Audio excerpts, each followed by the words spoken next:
আসসালামু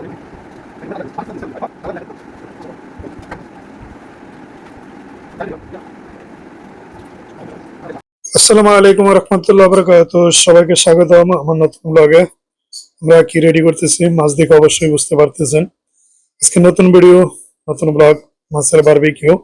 তার জন্য আমরা প্রথমে বাজার থেকে মাছ কিনে নিয়ে আসলাম সাবাই করে, এবং এটা বাসায় এনে ছোট ছোট মধ্যে দিয়ে কাটিং করে নিলাম, এবং ছোট্ট একটা পাতিলে দেখতে পাচ্ছেন মশলাকে আগে মিক্স করে নিয়েছি, এবং আস্তে আস্তে মশলাগুলো মাছের গায়ে লাগিয়ে দিচ্ছি, যাতে করে মাছের টেস্ট আরো ভালো হয়। কারণ মশলা ছাড়া তো আমরা বাংলাদেশে, এশিয়ার ভিতরে কেউই মশলা ছাড়া তেমন কিছু পছন্দ করে না, তাই আমরা এর বাইরে নেই। প্রথমে মিক্স মশলাগুলো আস্তে আস্তে মাছের গায়ে লাগিয়ে নিতেছি। দেখেন আগে মাছের কালার কেমন ছিল, আর এখন মশলা দেওয়ার পরে কেমন হচ্ছে। আলহামদুলিল্লাহ, আশা করছি ভিডিওটি সবারই ভালো লাগবে। তো প্রিয় বন্ধুরা, সবাই দেখুন আমাদের এই সুন্দর আজকের এই বারবিকিউ ভিডিওটি। ইচ্ছে করলে আমাদের মতো করে আপনিও বাসায় নিজে বানিয়ে নিতে পারবেন আমাদের এই বারবিকিউ প্রণালীটি দেখে দেখে। তো আমরা ধীরে ধীরে রেডি করছি। মাছের বড় মাছ যেহেতু, তাই মধ্যে দিয়ে আমরা ছুরি দিয়ে কাটিং করে নিয়েছি, যাতে মশলাটা ভিতরে যাবে।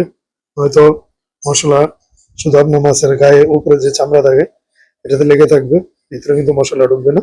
ভিতরে মশলা ঢোকার জন্য এভাবে ছুরি দিয়ে হালকা কাটিং করে নিয়ে আস্তে আস্তে ভিতরে মশলা ভরে দিবেন, তাহলে কিন্তু জিনিসটার টেস্ট ভালো হবে মশলা গেলে। দেখুন এভাবে, তারপর সুন্দর করে মিক্স করে ফ্রেশ করে নিবেন। দুটো দিক সাইড দিয়ে ভিতর বাইরে মাছের কোনো সাইডে মশলা লাগাতে হবে। আমরা আগে এতে লাগিয়েছি, একটি মাছ মধ্যে থেকে কাটিং করে নিয়েছিলাম, যেহেতু বারবিকিউ হবে নয়তো ভিতরে মশলা যাবে না, তাই এরকম আপনারা মধ্যে দিয়ে কাটিং করে নেবেন। তাহলে আপনার 4টা পার্ট মাছের এপিট ওপিট, 2 পার্টে 4 পার্ট হয়, পরে ভিতরে মশলাটা খুব সুন্দর করে লাগাতে পারবেন। এভাবে মশলা লাগালে মাছের টেস্টটা খুব ভালো হয়। আমরা ধীরে ধীরে সামনে এগোচ্ছি বারবিকিউ। প্রথমে মাছটাকে সুন্দর করে মশলা মাখিয়ে নিলাম, এখন মাছটাকে পুনরায় একসাথে লাগিয়ে দিলাম মশলা লাগানোর উপরে, এবং এটাকে কিছুক্ষণ রেখে দিব, তাহলে মশলাটা এটার ভিতরে মিক্স হবে খুব সুন্দরভাবে এবং ভালো লাগবে খেতে।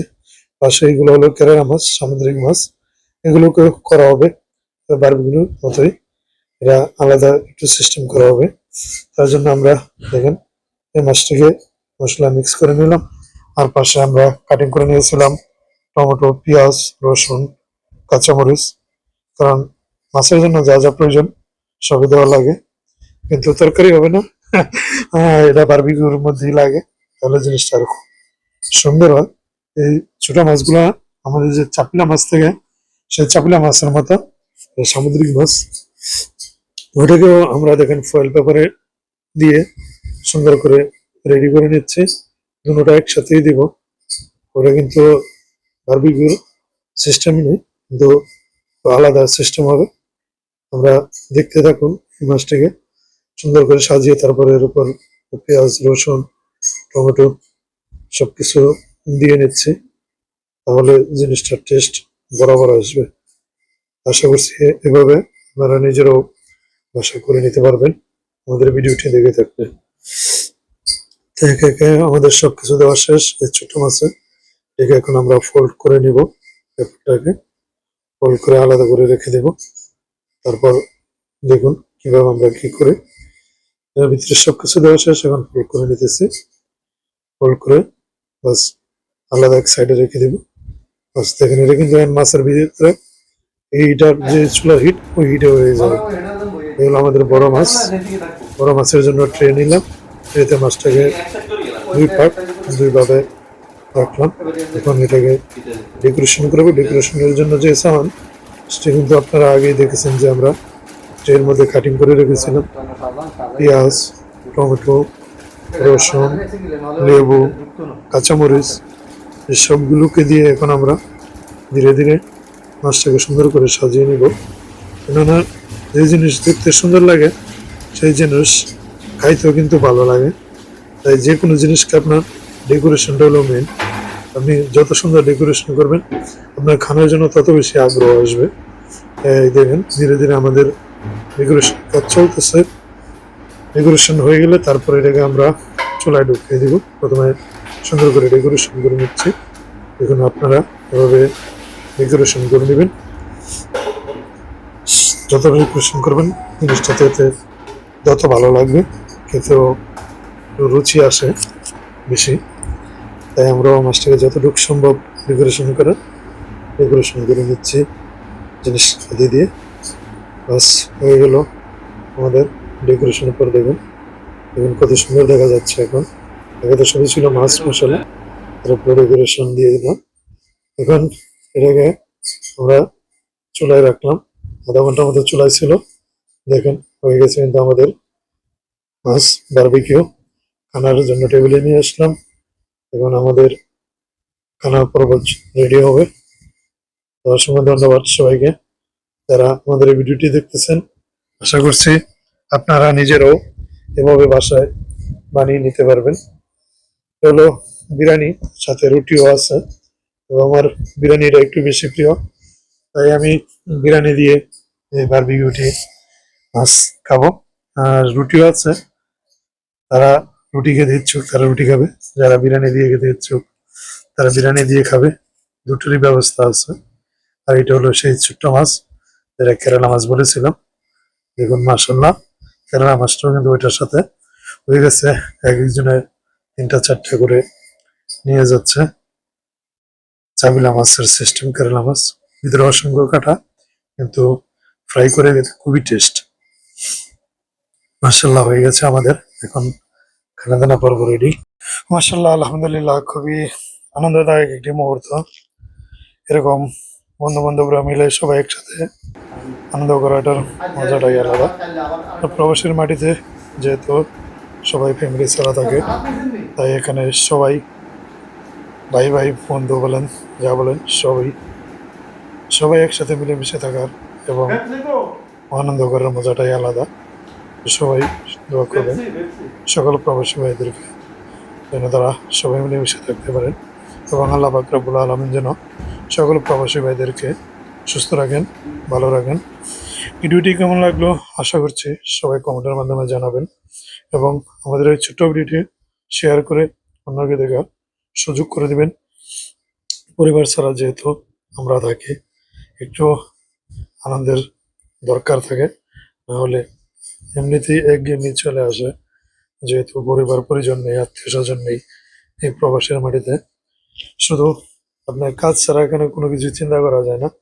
প্রবাসে সবাই কাজ কাজ কাজ নিয়ে ব্যস্ত থাকে। আর কাজের ফাঁকে ছোটখাটো এরকম একটি মুহূর্ত সবাইকে আরো বেশি উজ্জীবিত করে, প্রফুল্ল করে তোলে। তাই আমরা চেষ্টা করি যখনই আমরা সময় পাই সবাই মিলে একসাথে এরকম গেট টু গেট করার জন্য। আলহামদুলিল্লাহ এরকম প্রায় আমরা করে থাকি। তো আমাদের জন্য দোয়া করবেন নেক্সট টাইম। আশা করছি আর সুন্দর ভিডিও নিয়ে আপনাদের মধ্যে আসবো। সে পর্যন্ত সবাই আমাদের জন্য দোয়া করবেন, এবং আমাদের জন্য এই প্রবাসী মাটিতে আল্লাহ পাক ভালো রাখেন, সুস্থ রাখেন, সেই প্রত্যাশায় সকলের কাছে দোয়া চাই। আমাদের খানাদানের পর্ব চলতেছে এবং আলাপচারিতা চলতেছে। খুব সুন্দর মুহূর্ত। এরকম মুহূর্ত সবারই ভালো লাগে, বন্ধু বান্ধবরা যখন একসাথে হয় তখন জীবনের যে কত হাসি দুঃখের কথা একসাথে ওঠে। সবাই সবার সুখ দুঃখ নিয়ে কথা বলে, আনন্দ বেদনা নিয়ে কথা বলে। আসলে আমাদের এই পার্টিটিও এর ব্যতিক্রম ছিল না। তো সবার কাছে দোয়ার দরখাস্ত রইল, সবাই সকল প্রবাসী ভাইদের জন্য দোয়া করবেন, এবং যদি সম্ভব হয় ভিডিওটি শেয়ার করে আপনার বন্ধু বান্ধবদেরকেও দেখার সুযোগ করে দেবেন। ধন্যবাদ সবাইকে। এই ধন্যবাদ জানিয়ে আমার এই ছোট্ট ভিডিওটি শেষ করছি। আশা করছি সবাই ভালো থাকবেন, সুস্থ থাকবেন। আল্লাহ হাফিজ। দেখা হবে নেক্সটে পরবর্তী নতুন ভিডিও, ব্লগ ভিডিও নিয়ে। সে পর্যন্ত সবাই ভালো থাকবেন। Here's of the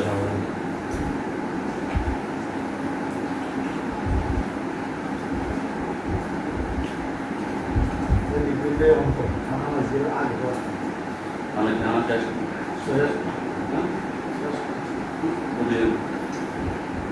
মায়া খেতেন না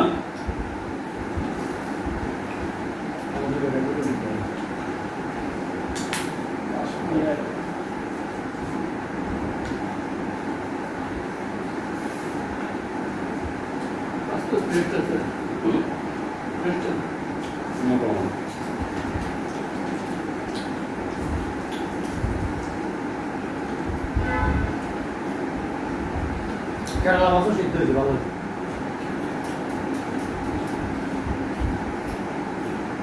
সাধারণত কম হয়েছে